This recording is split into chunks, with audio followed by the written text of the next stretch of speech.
Real talk.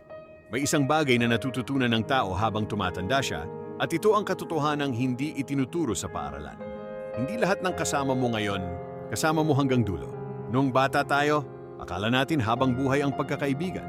Akala natin kapag mabait tayo sa lahat, lahat ay magiging mabait din sa atin. Akala natin kapag tumulong tayo sa iba, tutulungan din nila tayo kapag tayo naman ang nangailangan. Pero habang tumatanda tayo, unti-unti nating nakikita ang tunay na kulay ng mundo. May mga taong lalapit sa iyo dahil may kailangan sila. May mga taong tatawag sa iyo kapag may pakinabang ka. May mga taong sasama sa iyo kapag maayos ang buhay mo.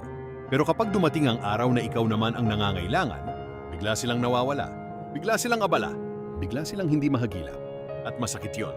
Lalo na kung ang mga taong yon ay mga taong itinuring mong tunay. Pero alam mo ba, hindi sila ang pinakamalaking problema. Ang pinakamalaking problema ay kapag hinayaan mong sirain nila ang kabutihan ng puso mo. Kapag dahil sa ginawa nila, nawalan ka na ng tiwala sa lahat, nawalan ka na ng gana tumulong, nawalan ka na ng pagmamahal sa kapwa, huwag mong hayaang mangyari iyon. Dahil ang pagkakamali ng ibang tao ay hindi dapat maging dahilan para baguhin mo ang mabuti mong pagkatao. Mag-ingat ka, matuto ka, kilalanin mo kung sino ang dapat pagkatiwalaan, pero huwag mong isara ang puso mo sa lahat. Dahil may mga tao pa ring totoo, may mga tao pa ring marunong tumanaw ng utang na loob, may mga tao pa ring mananatili kahit wala kang maibigay. At kapag nakita mo ang mga taong iyon, pahalagahan mo sila dahil bihira sila. Sa panahon ngayon, madaling makahanap ng kasama sa saya, pero napakahirap makahanap ng kasama sa hirap. Kaya kung mayroon kang isa o dalawang taong hindi ka iniwan sa pinakamababang bahagi ng buhay mo, yaman na yon. Mas mahalaga pa yon kaysa pera. Mas mahalaga pa yon kaysa kasikatan. Mas mahalaga pa yon kaysa anumang material na bagay. At tandaan mo ito, habang tumatanda ka, hindi na dadagdagan ang mga tunay mong kaibigan. Mas lalo silang kumukonti.